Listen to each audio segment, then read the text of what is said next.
الحمدللہ رب العالمین والصلاة والسلام علی اشرف الانبیاء والمرسلین نبینا محمد وعلی آلہ وصحبہ اجمعین اما بعد اعوذ باللہ من الشیطان الرجیم الم تر الی الذین یزعمون انہم آمنوا بما انزل الیک وما انزل من قبلک یریدون ان یتحاکموا الی الطاغوت وقد امروا ان یکفروا به ويريد الشيطان أن يضلهم ضلالا بعيدا اللهم علمنا ما ينفعنا وانفعنا بما علمتنا وزدنا علما۔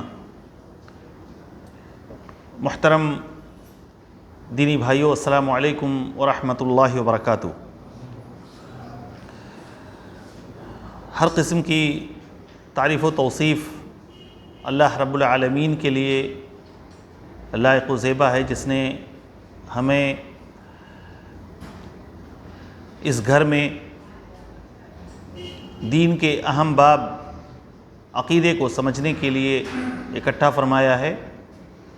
اللہ تعالی ہمارے اس جمع ہونے کو، ہمارے اس اجتماع کو قبول فرمائے اور ہم سب کی قیامت کے دن بخشش فرمائے۔ دینی بھائیو، آج کا جو ہمارا موضوع ہے وہ ہے ایمان کا دعویٰ کرنے والوں میں سے بعض کی حقیقت۔ کتاب التوحید کا یہ بہت ہی اہم باب ہے اور اس موضوع کو مصنف رحمہ اللہ امام شیخ محمد بن عبد الوہاب رحمہ اللہ نے اس باب کو یہاں جو ذکر کیا ہے اس کا توحید سے بہت گہرا رشتہ ہے۔ آج کل بہت زیادہ یہ بات پھیلائی جاتی ہے یا لوگوں کو جذباتی طور پر اس سے برانگیختہ کیا جاتا ہے کہ اللہ تعالیٰ کی شریعت کو نافذ نہیں کیا جاتا، اللہ تعالیٰ کے قانون کو نافذ نہیں کیا جاتا، یا دنیا میں کوئی ایسا ملک نہیں ہے، کوئی ایسی کنٹری نہیں ہے جہاں پر اللہ کا قانون نافذ ہو، اور اللہ کے قانون کو نافذ کرنے کے لیے وہ واویلا مچاتے ہیں۔ اس میں کوئی شک نہیں ہے کہ اس روئے زمین پر اللہ ہی کا قانون چلنا چاہیے، لیکن وہ قانون زندگی کے کسی خاص گوشے میں، زندگی کے کسی خاص فیلڈ سے متعلق نہیں ہے، بلکہ اللہ کا قانون ہماری زندگی کے ہر شعبے سے متعلق ہے۔ زندگی کا کوئی بھی گوشہ ایسا نہیں ہے جس کے بارے میں اللہ تعالیٰ نے ہماری رہنمائی نہ کی ہو۔ ایسا نہیں ہے کہ ہماری عدالتوں میں تو اسلام کا قانون نافذ ہو لیکن ہمارے گھروں میں ہم منمانی کریں، یا کرمنل لا کے تعلق سے، کرمنل جو ایشوز ہیں ان کے تعلق سے تو ہم سوچیں کہ ہاں شریعت کا قانون نافذ ہونا چاہیے، لیکن عقیدے کے باب میں ہم لوگ، ہر انسان اپنے اپنے طریقے سے عقیدہ اپنائے۔ ایسا نہیں ہو سکتا ہے۔ اسی باب کو بیان کرنے کے لیے، اسی حکم کو بیان کرنے کے لیے مصنف رحمہ اللہ نے یہ باب قائم کیا، اور وہ جو آیت ذکر کی ہے سورہ نساء کی، الم تر الی الذین یزعمون انہم آمنوا بما انزل الیک وما انزل من قبلک۔ اے نبی، کیا آپ نے ان لوگوں کی طرف نہیں دیکھا جو یہ دعویٰ کرتے ہیں کہ وہ ایمان لائے اس کتاب پر جو آپ کی طرف اتاری گئی ہے، اور ان کتابوں پر ایمان لائے جو آپ سے پہلے اتاری گئی ہے، لیکن دعویٰ کرنے کے باوجود یریدون ان یتحاکموا الی الطاغوت، ان کا ارادہ ہے، وہ یہ چاہتے ہیں کہ وہ طاغوت کے پاس اپنا فیصلہ کروانے کے لیے جائیں، اپنے اختلافی مسائل کو، اپنے جھگڑوں کا فیصلہ کہاں کروائیں؟ طاغوت کے پاس۔ وقد امروا ان یکفروا بہ، حالانکہ انہیں یہ حکم دیا گیا ہے کہ وہ طاغوت کا انکار کریں، طاغوت کا کفر کریں۔ وَيُرِيدُ الشَّيْطَانُ أَن يُضِلَّهُمْ ضَلَالًا بَعِيدًا، اور شیطان تو چاہتا ہی ہے کہ انہیں بہت دور کی گمراہی میں لے جا کر ڈھکیل دے۔ یہاں ان لوگوں کے تعلق سے بات کی گئی ہے جو قرآن پر ایمان کے دعوے دار ہیں، قرآن سے پہلے جو کتابیں اللہ تعالیٰ نے اتاری ہیں، تورات، زبور، انجیل، ان پر ایمان کا دعویٰ ہے، لیکن حقیقت یہ ہے ان کی زندگیوں میں کہ جب مسئلہ فیصلہ کرانے کا آتا ہے، ان کے جھگڑے کو ختم کرنے کا جب مسئلہ آتا ہے تو وہ طاغوت کے پاس اپنا فیصلہ لے کر جاتے ہیں۔ طاغوت کا لفظ اس سے پہلے بار بار اس کتاب میں آ چکا ہے۔ طاغوت کہتے ہیں کل من عبد من دون اللہ،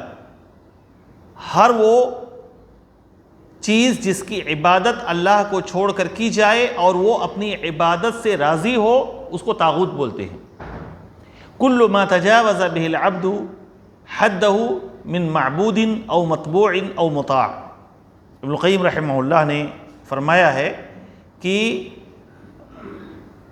ہر وہ شخص طاغوت ہے جہاں اللہ تعالیٰ کی نافرمانی کے بارے میں انسان اللہ تعالیٰ کے بنائے ہوئے حد کو، اللہ تعالیٰ کی بنائی ہوئی باؤنڈری کو کراس کرتا ہے، چاہے وہ عبادت کے تعلق سے ہو، وہ معبود ہو، یا اس کی اتباع سے متعلق ہو،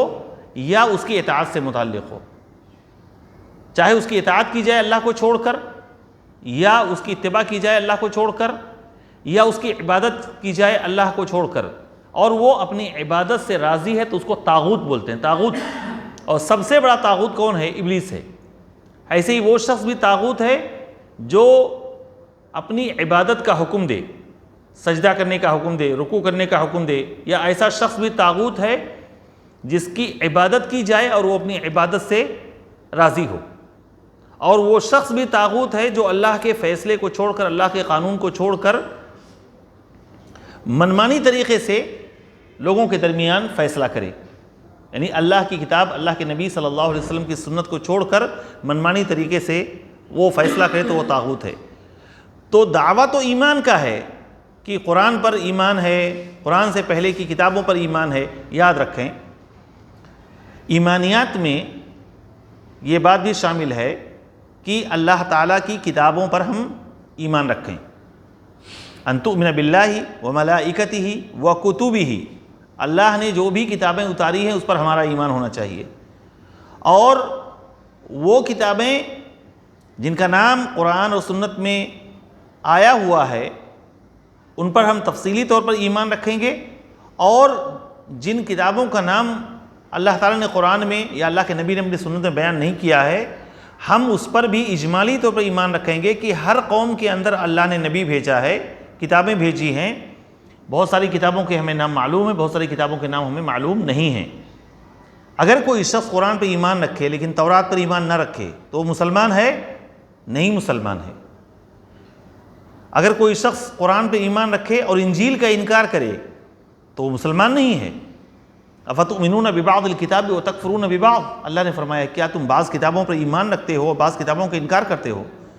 ہم اجمالی طور پر تو ایمان رکھیں گے کہ تورات اللہ تعالیٰ نے نازل کی ہے، انجیل اللہ نے نازل فرمائی، زبور اللہ نے نازل فرمائی، لیکن بعد میں ان کتابوں کے اندر تحریف واقع ہوئی، ان کے ماننے والوں نے اس کتاب کو بدل ڈالا، لیکن ہمارا ایمان ہے کہ وہ کتابیں اللہ رب العالمین کی طرف سے نازل شدہ ہیں، اللہ نے اس کو اتارا ہے۔ آج ہم تورات کے مطابق فیصلہ نہیں کریں گے، کوئی مسئلہ دیکھنا ہوگا تو ہم تورات کو نہیں کھولیں گے، انجیل کو نہیں کھولیں گے، یا زبور میں مسئلہ تلاش نہیں کریں گے، لیکن ہم یہ ایمان رکھیں گے کہ تورات، زبور، انجیل، صحف ابراہیم، صحف موسیٰ یہ اللہ کی طرف سے نازل شدہ ہیں۔ تو اللہ نے فرمایا ہے کہ دعویٰ تو ایمان کا ہے، قرآن پر بھی ایمان ہے، پرانی کتابوں پر بھی ایمان ہے، لیکن مسئلہ یہ ہے کہ وہ طاغوت کے پاس فیصلہ کروانے کے لیے جاتے ہیں، طاغوت کے پاس۔ ان کو معلوم ہے کہ وہاں سے مین میڈ قانون، انسانوں کے بنائے ہوئے قانون کے مطابق فیصلہ ہوگا۔ بہت بار انسان کیا ہوتا ہے،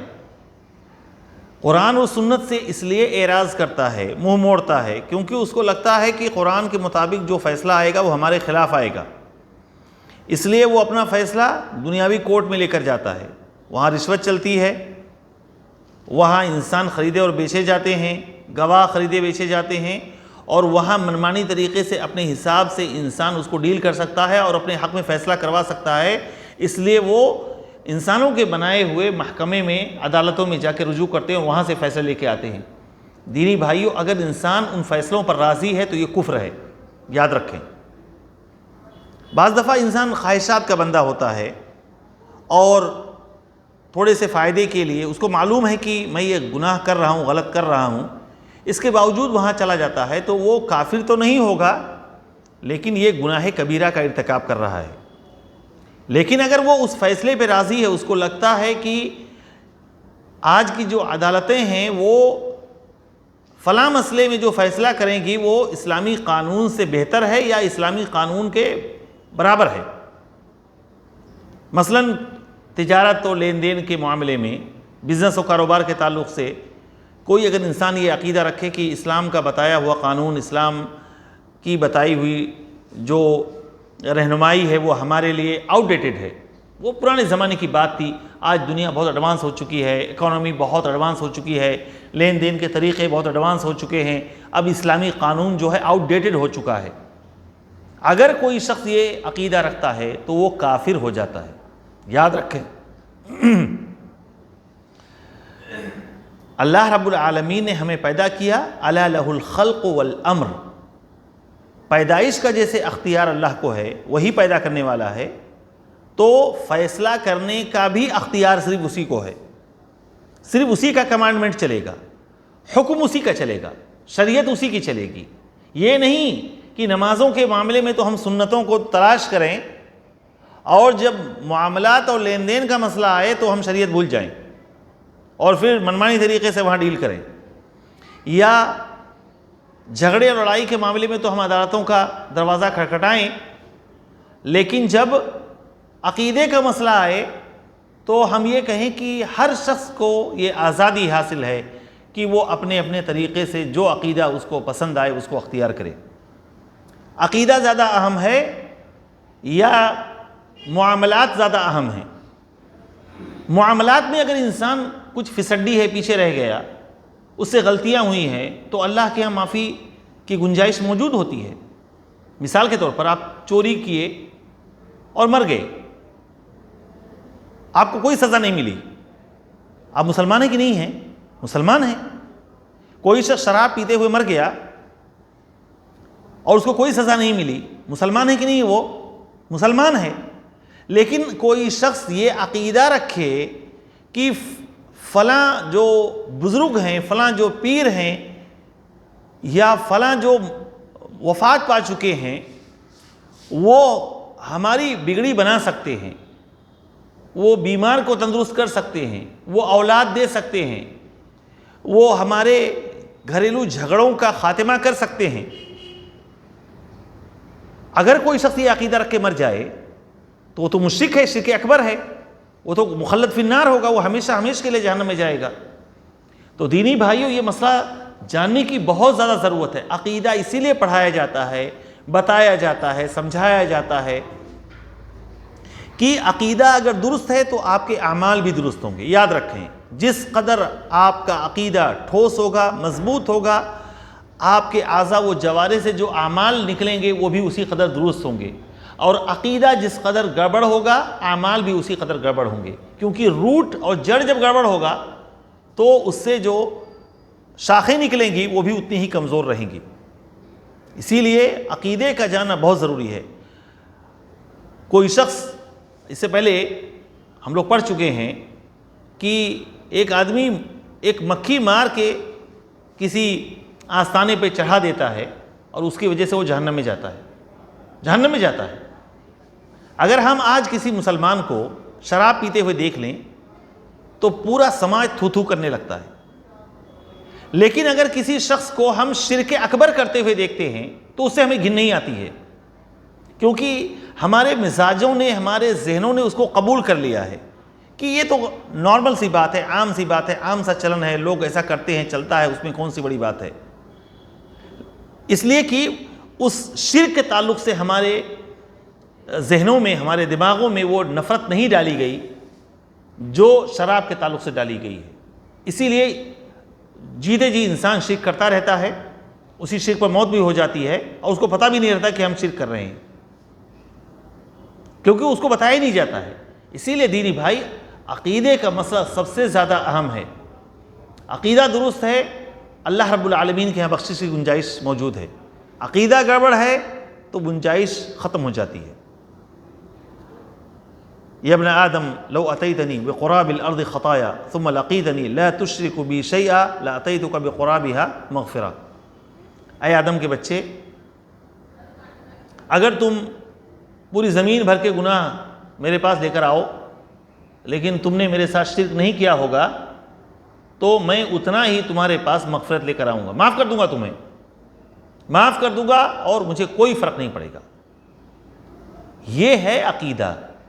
جس کے لیے ہمیشہ تنبیہ کی جاتی ہے، درس و دروس رکھے جاتے ہیں، خطبے دیے جاتے ہیں، لوگوں کو متنبہ کیا جاتا ہے۔ خوش نصیب ہیں وہ لوگ جو ایسی محفلوں میں شرکت کرتے ہیں، خوش نصیب ہیں وہ لوگ جو ایسے درس و دروس میں شریک ہوتے ہیں جہاں ان کے عقیدوں کی اصلاح ہوتی ہے، اور بدنصیب ہیں وہ جن کو فضائل تو سکھائے جاتے ہیں لیکن عقیدہ نہیں سکھایا جاتا ہے۔ نمازوں کے مسائل تو بتائے جاتے ہیں، وضو میں کتنے فرائض ہیں، کتنی سنتیں ہیں، کتنے مستحبات ہیں، یہ تو سکھایا جاتا ہے، لیکن پتہ چلتا ہے نماز پڑھ رہے ہیں اور نیچے سے اوپر تک دھاگے لٹکے ہوئے ہیں، آدھا کلو کا تعویذ لٹک رہا ہے۔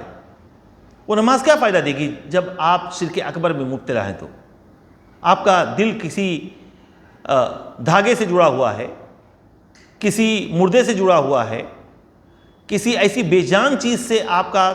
تعلق جڑا ہوا ہے جو آپ کو نہ نفع پہنچا سکتا ہے نہ نقصان پہنچا سکتا ہے۔ اسی لیے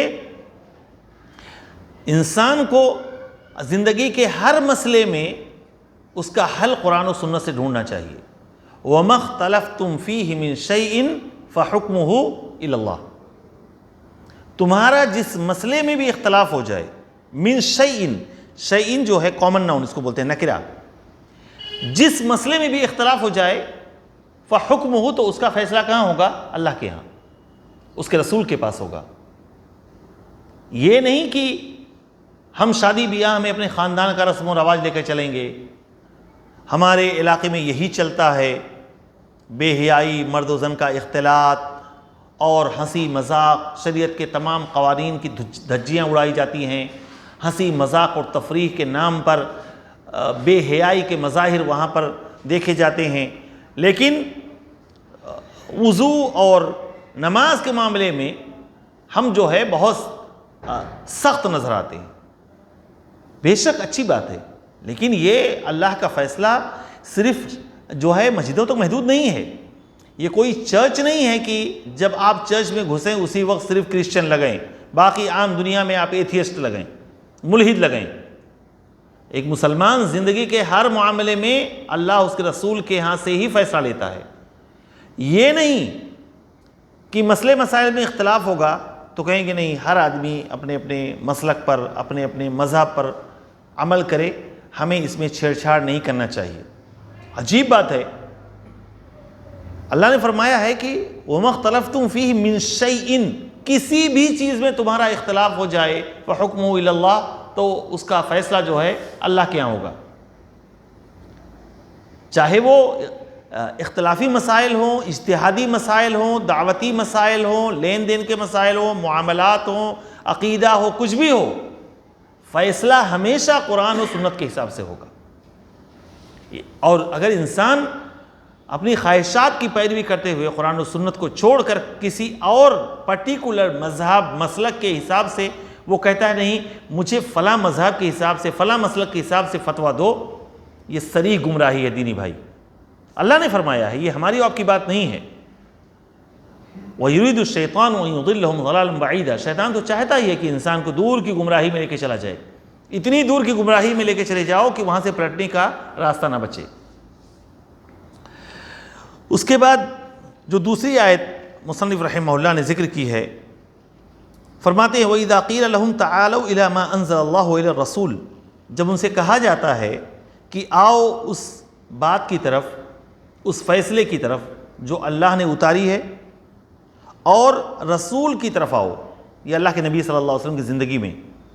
اللہ کے نبی کی زندگی میں فیصلہ اللہ کے نبی کے پاس آ کے لوگ کرواتے تھے،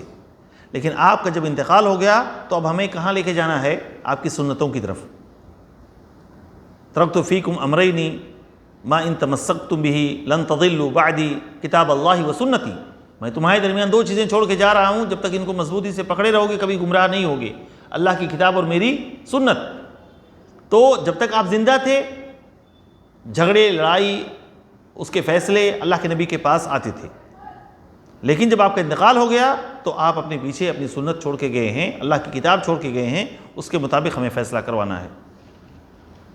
تو منافقین کی یہ صفت اللہ نے بیان کی ہے۔ اب ہر انسان دیکھے کہ کہیں ایسا تو نہیں کہ ہمارے اندر بھی نعوذ باللہ وہ برائی پائی جاتی ہے جو منافقین کا خاصہ ہوا کرتی تھی۔ جب ان سے کہا جاتا ہے آؤ اس کتاب کی طرف جو اللہ نے اتاری ہے، وَإِلَى الرَّسُولِ، اور رسول کے پاس آؤ، رَأَيْتَ الْمُنَافِقِينَ يَصُدُّونَ عَنْكَ صُدُودًا، تو تم دیکھو گے کہ منافق آپ سے اعراض کرتے ہیں، بغلیں جھانکتے ہیں اور منہ موڑتے ہیں، کیونکہ ان کو لگتا ہے اگر ہم یہ جھگڑے کا فیصلہ اللہ اس رسول کے پاس لے کے جائیں گے تو ہمارے خلاف فیصلہ آئے گا، اس لیے وہ اعراض کرتے ہیں۔ کتنے مسلمان گھرانے ایسے ہیں، کتنے لوگوں کو آپ پاؤ گے اگر ان کے جھگڑوں کا فیصلہ آپ کہیں کہ آؤ مسجد میں مولانا کے پاس چلتے ہیں، اس کا حل تلاش کرتے ہیں، کبھی نہیں آئیں گے، کبھی نہیں آئیں گے، کیونکہ ان کو معلوم ہے کہ وہاں جائیں گے تو فیصلہ ہمارے خلاف آئے گا۔ اس لیے ایسے مکار اور داہیہ اور شاطر قسم کے لوگوں کے پاس جاؤ جو گول مول کر کے منمانی طریقے سے گھریلو خانہ ساز شریعت کے حساب سے فیصلہ کر کے ان کو بھی خوش کر دیے ان کو بھی خوش کر دیے، سب کو شریعت جائے بھاڑ میں، اللہ کا قانون جائے بھاڑ میں، لیکن دونوں کو خوش کرنے کے چکر میں شریعت کو بالائے طاق رکھ دیا۔ یہ منافقوں کی علامت ہے۔ رأیت المنافقین یصدون عنک صدودا فکیف اذا اصابتهم مصیبۃ بما قدمت ایدیہم ثم جاؤوک یحلفون باللہ ان اردنا الا احسانا وتوفیقا، تو اس وقت ان کا کیا حال ہوگا جب ان کے اعمال کے سبب ان کے اوپر کوئی مصیبت آتی ہے، پھر وہ آپ کے پاس آ کر کہتے ہیں قسمیں کھا کھا کر ان اردنا الا احسانا وتوفیقا، کہ اے نبی ہم نے تو یہ جو فیصلہ فلاں سے کروایا ہے اس کا مقصد یہ نہیں تھا کہ ہم آپ کو اپنا حکم اور جج نہیں مانتے ہیں، بلکہ ہمارا مقصد جو ہے بھلائی اچھائی اور لوگوں کے درمیان جو ہے اصلاح اور توفیق کا تھا۔ ہمیشہ دیکھیں انسان اگر گناہ کرے اور اپنے گناہ کا اعتراف کر لے تو یہ خوبی ہے، اور گناہ کرنے کے بعد اگر اس کے لیے عذر پیش کرتا ہے تو یہ بڑی برائی ہے۔ یہ منافقین یہی کرتے تھے، گناہ کرتے تھے اور گناہ کرنے کے بعد عذر پیش کرتے تھے، بے جا عذر، ارے نہیں ہمارا مقصد تو ایسا نہیں تھا، ہم فلاں کے پاس فلاں یہودی کے پاس جو گئے تھے فیصلہ کروانے کے لیے، اس کا مطلب یہ نہیں ہے کہ ہم دین کو نہیں مانتے، اسلام کو نہیں مانتے یا قرآن کو نہیں مانتے، ہمارا مقصد صرف اصلاح کا تھا۔ قرآن میں دیکھیں وَإِذَا قِيلَ لَهُمْ لَا تُفْسِدُوا فِي الْأَرْضِ قَالُوا إِنَّمَا نَحْنُ مُصْلِحُونَ، جب ان سے کہا جاتا ہے کہ زمین کے اندر فساد نہ مچاؤ تو کہتے ہیں ہم ہی تو اصلاح کر رہے ہیں، فسادی تو تم لوگ ہو، فلاں کو بدعتی کہتے ہو، فلاں کام کو شرک کہتے ہو۔ کسی کو جو ہے مشرک نہ بناؤ، کسی کو شرک پر عمل کرنے والا نہ کہو، کسی کے کام کو بدعت نہ کہو، کیونکہ یہ سب کہنے سے نا اختلاف اور انتشار مچتا ہے۔ جو کر رہا ہے اس کو اس کے حال پہ چھوڑ دو، بلا وجہ جو ہے ٹھہرے ہوئے سمندر میں پتھر مت پھینکو۔ تم لوگ کیا ہے، یہ بدعت ہے، یہ شرک ہے، یہ جو ہے خلاف سنت ہے، تم لوگ جو ہے سماج کے اندر انتشار پھیلاتے ہو، نعوذ باللہ۔ سب سے بڑا فساد کیا ہے؟ سب سے بڑا فساد اس روئے زمین پر جو ہے وہ شرک ہے۔ سب سے بڑا فساد، سب سے بڑا کرپشن، سب سے بڑی برائی اس روئے زمین پر شرک ہے، یاد رکھیں۔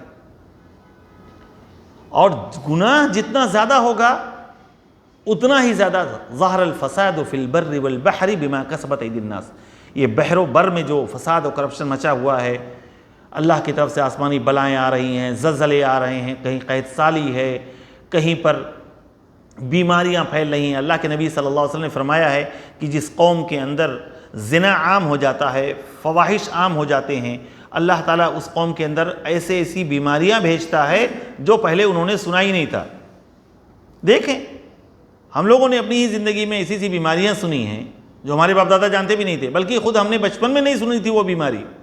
کہ یہ بھی کوئی بیماری ہوتی ہے۔ یہ لوگوں کے گناہوں کا نتیجہ ہوتا ہے۔ جس قدر بھلائی اور نیکی عام ہوگی، بعد کے زمانوں میں خلافت بنو عباسیہ میں یا اس کے بعد جو ہے، کہتے ہیں کہیں پر ایک گیہوں کا دانہ رکھا ہوا تھا کسی چمڑے کے ایک تھیلی میں، اور وہ گیہوں کا جو دانہ تھا وہ کھجور کے گٹھلی کی سائز کا تھا۔ کھجور کی گٹھلی، سیڈ، کھجور کی جو سیڈ ہوتی ہے کتنی بڑی ہوتی ہے؟ گیہوں سے کافی بڑی ہوتی ہے، اور اس پہ لکھا ہوا تھا کہ یہ اس زمانے میں یہ گیہوں پیدا ہوتا تھا، گیہوں کی یہ سائز اس زمانے میں ہوتی تھی جب زمین میں عدل و انصاف تھا۔ صحابہ کا دور، تابعین کا دور، تبع تابعین کا دور، جو خیر القرون تھے، جب ہر طرف عدل و انصاف تھا، لوگوں کو ان کے حقوق ملتے تھے، شریعت کے مطابق فیصلے ہوتے تھے، عدالتوں سے لے کر گھروں تک اللہ کا قانون چلتا تھا، تو زمین نے اپنی تمام برکات اور خیرات جو ہے نکال دیے تھے۔ پھر جس قدر لوگ گناہوں میں مبتلا ہوتے گئے، گناہوں کی نحوست، خاص طور سے شرک، اسی قدر جو ہے چیزوں میں برکتیں ختم ہوتی گئیں۔ تو یہ منافقین جو ہے، ان کے اوپر ان کے کرتوت کی وجہ سے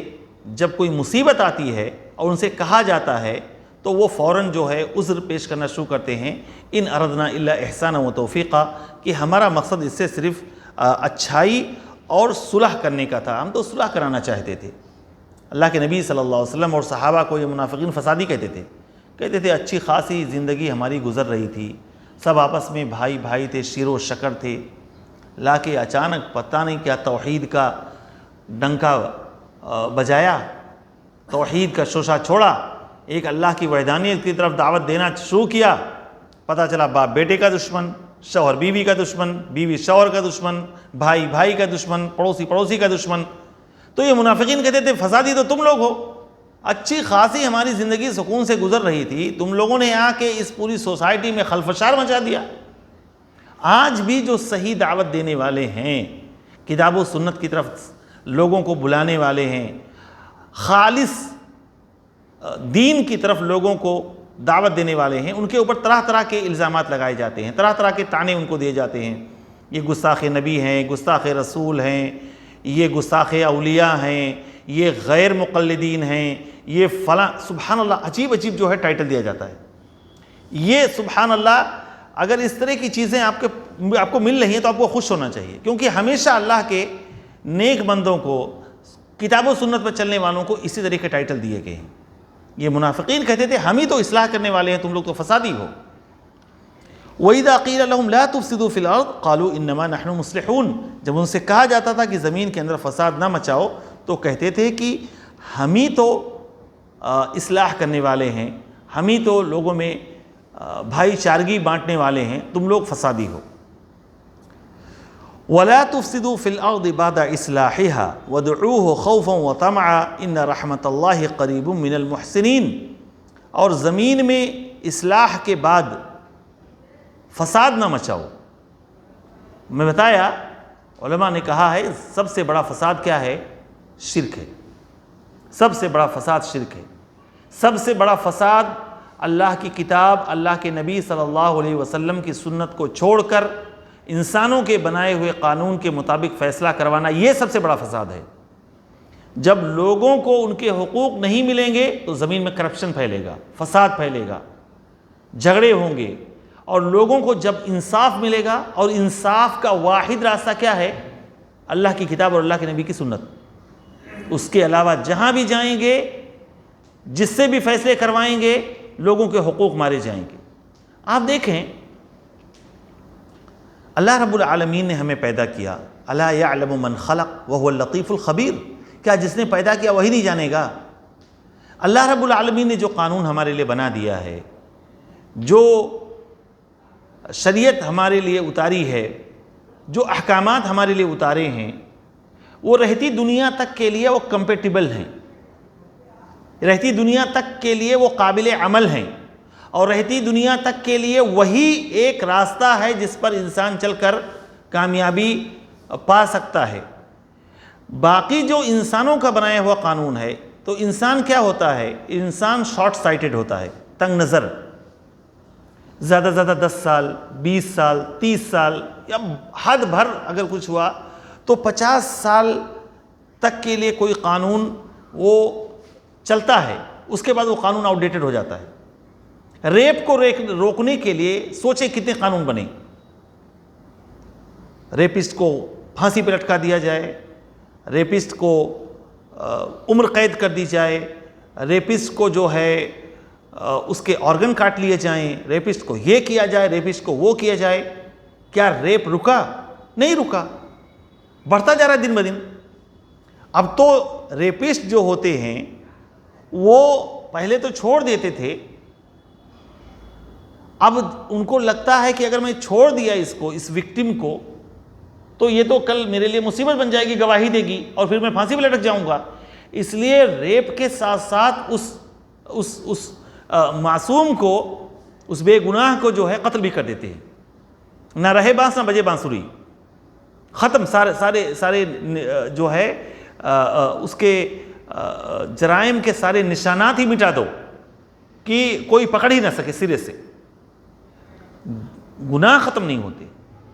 جرائم ختم نہیں ہو رہے ہیں، کرائمز کم نہیں ہو رہے ہیں، دن بدن بڑھ رہے ہیں۔ آپ کتنا بھی قانون بنا لو، کتنے بھی سخت سے سخت قانون لے آؤ،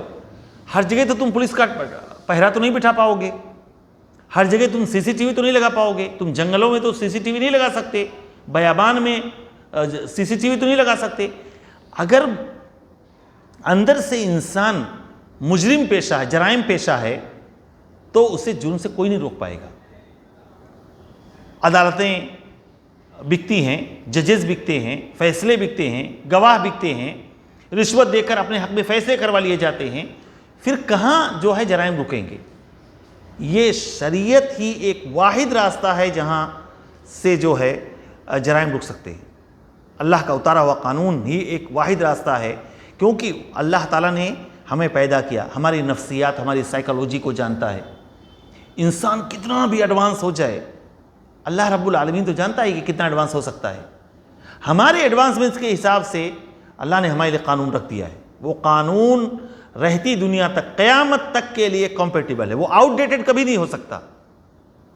اور دنیا اس بات کا دھیرے دھیرے اعتراف کرنے لگی ہے کہ فلاں مسئلے میں اسلام کا قانون ہی سب سے بہتر ہے، اسی کے ذریعے سے جرائم ختم ہو سکتے ہیں۔ اس لیے اللہ نے فرمایا کہ زمین میں اصلاح کے بعد فساد نہ مچاؤ، جرائم کے ذریعے سے، شرک کے ذریعے سے، اللہ کے دین کو چھوڑ کر غیر اللہ کے ہاں جا کر فیصلے کروا کے زمین میں فساد نہ مچاؤ، اور اللہ تعالیٰ کو خوف کے ساتھ اور امید کے ساتھ، لالچ کے ساتھ اس کو پکارتے رہو۔ اللہ رب العالمین کی رحمت محسنین سے، نیکوکاروں سے بہت قریب ہے۔ محسن لوگوں سے، احسان کرنے والے، اچھائی کرنے والے، نیکی کرنے والوں سے اللہ کی رحمت سب سے زیادہ قریب ہے۔ اللہ تعالیٰ فرما رہا ہے افحکم الجاہلیت یبغون، کیا یہ جاہلیت کا فیصلہ چاہتے ہیں؟ ومن احسن من اللہ حکما لقوم یوقنون، اور اللہ سے بہتر فیصلہ کس کا ہو سکتا ہے ان لوگوں کے لیے جو اللہ پر یقین رکھتے ہیں، جو ایمان والے ہیں۔ یاد رکھیں، جاہلیت کا قانون ہر وہ قانون ہے جو قرآن اور سنت سے مخالف ہو، چاہے وہ جاہلیت، جانتے ہیں کون سا زمانہ ہے؟ اللہ کے نبی بنائے جانے سے پہلے کا جو دور تھا وہ جاہلیت کا دور کہلاتا ہے، وہ اگنورنس کا ٹائم، پیریڈ آف اگنورنس، کیونکہ لوگوں کے پاس نہ کوئی کتاب تھی، نہ شریعت تھی، جس کی لاٹھی اس کی بھینس، جس کے پاس طاقت ہوتی تھی وہی اپنے حساب سے فیصلے کرتا تھا، کرواتا تھا، اسی کا قانون چلتا تھا، نہ مظلوموں کی کوئی آہ سنی جاتی تھی، نہ مظلوموں کے حقوق دیے جاتے تھے، اسی لیے وہ جاہلیت کا دور کہلاتا ہے۔ آج بھی اگر اللہ کے قانون کو چھوڑ کر مین میڈ قانون، انسانوں کے بنائے ہوئے قانون اگر عدالتوں میں رائج ہوتے ہیں، انہی کو نافذ کیا جاتا ہے، تو وہ قانون جاہلیت کا قانون کہلاتا ہے۔ یاد رکھیں، وہ جاہلیت کا قانون ہے، کیونکہ وہ اللہ کے قانون سے متصادم ہے، اللہ کے قانون سے وہ ٹکرا رہا ہے، اور انسانوں کا بنایا ہوا قانون انسانوں کے لیے کبھی بھی مفید نہیں بن سکتا۔ آپ دیکھیں، وہ عرب جو معمولی باتوں پر لڑائی شروع کرتے تھے، 100 سال تک لڑائی چلتی تھی، اسلام آنے کے بعد اس قدر وہ آپس میں شیر و شکر ہو گئے، بھائی ہو گئے، کہ وہ لوگ جو ایک دوسرے کا خون پینے کے لیے تیار رہتے تھے، وہ ایک دوسرے کی عزت کے رکھوالے بن گئے۔ ایک دوسرے کی جان جا رہی ہے، وہ کہہ رہا نہیں میرے بھائی کو پانی دے دو، وہ کہہ رہا نہیں میرے بھائی کو دے دو، نہیں وہ کہہ رہا نہیں اس کو دے دو۔ ہر آدمی دوسرے کی جان بچانے کے چکر میں لگا ہوا ہے، ایک دوسرے کی عزت کے رکھوالے، ایک دوسرے کی مال و دولت کے رکھوالے۔ لوگ زکوٰۃ لے کر، عمر بن عبدالعزیز رحمہ اللہ کا دور وہ آیا کہ زکوٰۃ لے کر لوگ نکلتے تھے اور کوئی زکوٰۃ دینے والا نہیں تھا۔ وہ عرب جہاں پر آدمی حج کے لیے آتا تھا اور اس کو لوٹ لیا جاتا تھا، اس کا نہ مال محفوظ تھا، نہ اس کی جان محفوظ تھی، وہاں حالت یہ ہو گئی کہ اللہ کے نبی نے فرمایا صنعاء سے لے کر حضرموت تک ایک عورت تنہا سفر کرے گی اور اسے کوئی خوف نہیں ہوگا۔ ایک عورت تنہا جو ہے خانہ کعبہ کا حج کرنے کے لیے آئے گی اور اسے کوئی خوف نہیں ہوگا۔ یہ اسلام کی دین ہے، اللہ کا بنایا ہوا قانون ہے۔ آپ دنیا میں کوئی ایسا معاشرہ ڈھونڈ لیں جو جرائم سے پاک ہو، جو جتنا زیادہ ایڈوانس ہے وہاں اسی قدر سب سے زیادہ جرائم ہیں۔ آپ ریشے اٹھا کے دیکھ لیجئے کہ کون سے ممالک ہیں جہاں سب سے زیادہ جرائم ہوتے ہیں، کرائمز ہوتے ہیں، پورا انڈیکس آپ کو مل جائے گا۔ اس میں جو ہے کوئی بھی ایسا ملک نہیں ملے گا جہاں اللہ کا قانون فلی یا پارشیلی، جزوی طور پر ہی کیوں نہ ہو، اگر نافذ ہے تو وہ ممالک جرائم کے معاملے میں سب سے پیچھے ہیں۔ اگر مکمل طریقے سے اللہ کا قانون وہاں نافذ ہو جائے تو آپ سوچیں کہ مجرمین کا خاتمہ ہو جائے گا، نہ چوری ہوگی، اکا دکا واقعات ہر زمانے میں ہوں گے۔ کوئی بھی معاشرہ ایسا نہیں ہو سکتا کہ جرائم سے مکمل طریقے سے پاک ہو جائے۔ اللہ کے نبی صلی اللہ علیہ وسلم کے دور میں بھی چوری کے ایک واردات ہوئے ہیں، ڈکیتی کے ایک واردات ہوئے ہیں، قتل کے واردات ہوئے ہیں، لیکن یہ بہت ہی شاذ نادر۔ یہاں تو انسان مال لے کے چلتا ہے، اس کو پتہ ہی نہیں ہوتا ہے کہ میں اپنے گھر تک پہنچ پاؤں گا کہ نہیں پہنچ پاؤں گا۔ رات میں عورتوں کو چلنے پھرنے سے روک دیا جاتا ہے کہ نہیں، رات میں عورتوں کا نکلنا جو ہے خطرے سے خالی نہیں ہے، جرائم بہت بڑھ گئے ہیں۔ تو یہ اللہ کا جو قانون ہے، وہی قانون قیامت تک کے لیے انسان کے لیے سب سے زیادہ مفید ہے، سب سے زیادہ اپ ٹو ڈیٹ ہے،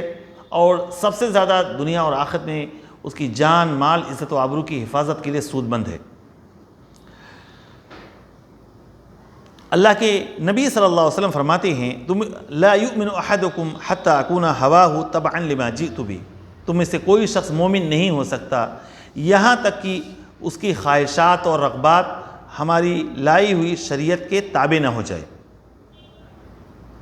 لا یؤمن احدکم حتی یکون ہواہ، یعنی ہوا بنے اس کی خواہشات، انسان کی رغبت، اس کی محبت ہماری شریعت کے تابع ہو جائے، یعنی اللہ اور اس کے رسول کے قانون سے ہم محبت کرنے لگیں، اسی کو ہم اپنے لیے مفید سمجھیں، اسی کے مطابق ہم اپنی زندگی کو ڈھالنے کی کوشش کریں۔ یہ ہے کہ ہماری خواہشات اللہ تعالیٰ اور اس کے نبی صلی اللہ علیہ وسلم کے بنائے ہوئے قوانین کے تابع ہو جائیں۔ ہم یہ نہ سوچیں کہ شریعت کا فلاں قانون جو ہے وہ ہمارے لیے مفید نہیں ہے، یا اس پر اگر ہم عمل کریں گے تو ہم زندگی کے معاملات میں ہم بہت پیچھے رہ جائیں گے، یا انسانیت کے لیے فلاں قانون مفید نہیں ہے، اس کے بالمقابل جو ویسٹرن قانون ہے یا فلاں ملک کا جو قانون ہے وہ زیادہ مفید ہے۔ اگر انسان ایسا عقیدہ رکھتا ہے تو وہ مومن نہیں ہے۔ دیکھیں اس طرح کی بہت ساری حدیثیں آتی ہیں کہ لا یؤمن احدکم حتی یحب لاخیہ ما یحب لنفسہ، تمہیں کوئی شخص مومن نہیں ہو سکتا جب تک کہ اپنے بھائی کے لیے وہی چیز پسند نہ کرے جو اپنے لیے پسند کرتا ہے۔ یہاں پر جو بات کہی گئی کہ مومن نہیں ہے، اس کا مطلب یہ نہیں کہ بالکل سرے سے مومن نہیں ہے، کافر ہو گیا، یعنی مکمل ایمان والا نہیں ہے۔ ایمان کے درجات ہیں نا، ایک ابو بکر کا ایمان ہے اور ایک عام انسان کا ایمان ہے، دونوں ایمان میں کیا موازنہ؟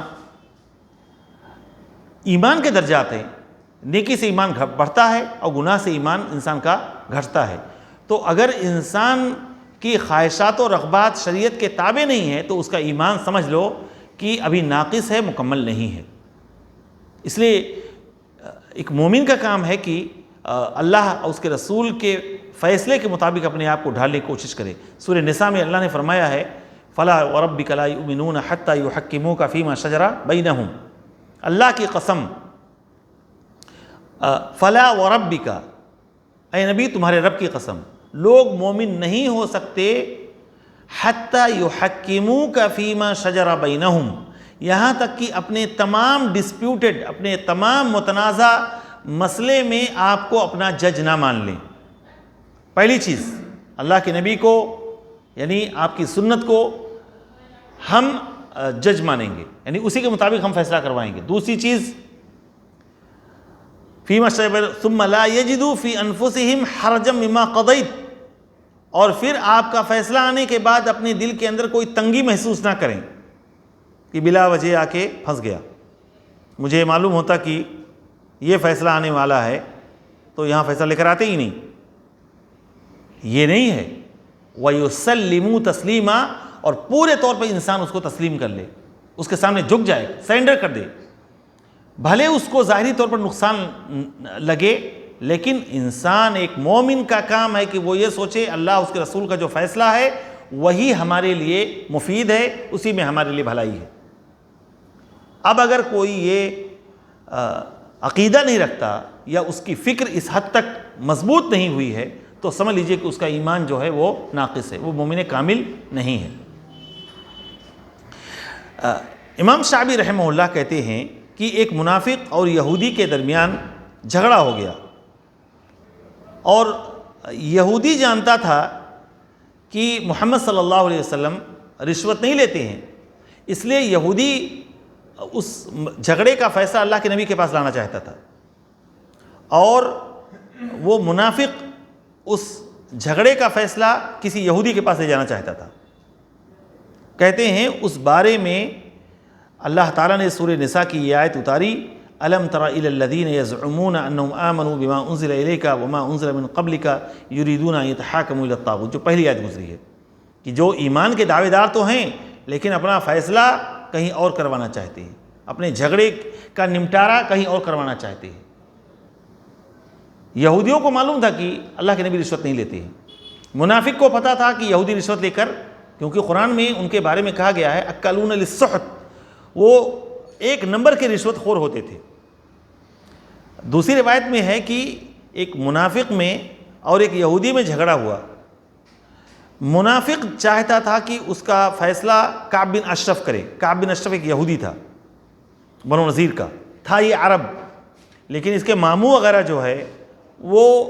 یہودی تھے، بنو نذیر کے، تو اپنے ماموں وغیرہ کے چکر میں پڑھ کے یہ بھی یہودی ہو گیا، اور ایک نمبر کا اللہ کے نبی صلی اللہ علیہ وسلم کا دشمن تھا کعب بن اشرف۔ اللہ کے نبی صلی اللہ علیہ وسلم کے خلاف وہ شاعری کرتا تھا، ہجو کرتا تھا، آپ کی مذمت میں اشعار کہتا تھا۔ بہرحال ایک صحابی محمد بن مسلمہ رضی اللہ تعالیٰ عنہ نے اس کا کام تمام کیا، تو وہ منافق اس جھگڑے کا فیصلہ لے کے جانا چاہتا تھا کعب بن اشرف کے پاس تاکہ رشوت دے کر فیصلے کو اپنے حق میں کروا لے، اور یہودی کہتا تھا نہیں، محمد صلی اللہ علیہ وسلم کے پاس لے کے چلو۔ تھا یہودی لیکن جانتا تھا کہ اللہ کے نبی رشوت نہیں لیتے ہیں۔ ان کے بارے میں کہتے ہیں یہ آیت نازل ہوئی ہے،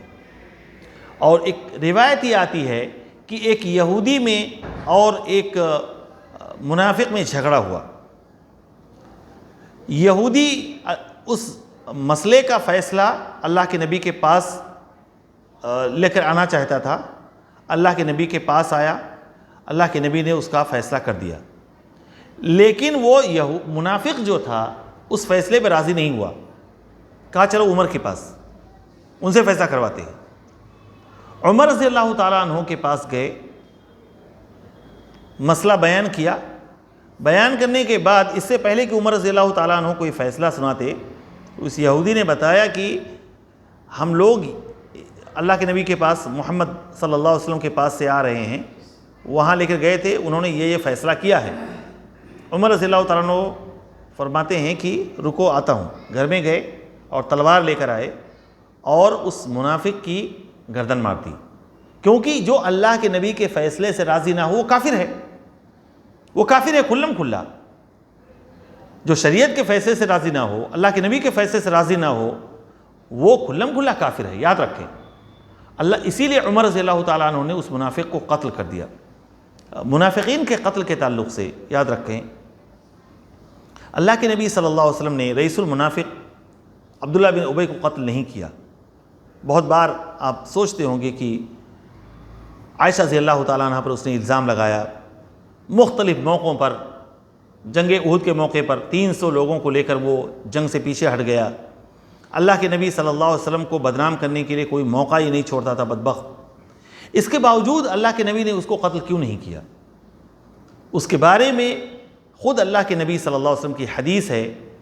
کہ اس لیے قتل نہیں کر رہا ہوں تاکہ لوگ یہ نہ کہیں کہ محمد اپنے ساتھیوں کو قتل کر رہا ہے، کیونکہ منافق جو ہے مسلمان کے بھیس میں رہتے تھے، مسلمانوں کے ساتھ رہتے تھے، کلمہ پڑھ کر وہ اسلام کے دائرے میں آئے تھے، تو باہر کے لوگ تو ان کو مسلمان ہی سمجھتے تھے۔ اگر ان کو قتل کرنے لگتے تو عام لوگوں میں یہ میسج اور پیغام جاتا کہ بھائی اسلام لانے کے بعد بھی ہماری جان اگر محفوظ نہیں ہے تو اسلام لانے سے فائدہ کیا ہوا؟ یہ لوگ تو خود اپنوں کو ہی قتل کر رہے ہیں۔ اسی لیے اس مصلحت کی وجہ سے اللہ کے نبی قتل نہیں کر رہے تھے۔ تو یہ جو باب ہے دینی بھائیوں، وہ حکم اور فیصلے کے تعلق سے ہے، یعنی اللہ کے قانون کو ہم اپنی زندگیوں میں نافذ کریں۔ اور یہ جو شور اور غوغا مچاتے ہیں کہ اللہ کا حکم چلنا چاہیے، عدالتوں میں اللہ کا قانون چلنا چاہیے، اور اس کے نام پر پروٹیسٹ کرتے ہیں، یقیناً اگر وہ مخلص ہیں تو اللہ انہیں اجر دے گا، لیکن سب سے پہلے انسان کو دیکھنا چاہیے کہ اللہ کا حکم، اللہ کا فیصلہ کیا ہم صرف عدالتوں ہی میں چاہتے ہیں یا اپنے گھروں میں بھی چاہتے ہیں؟ کیا ہم صرف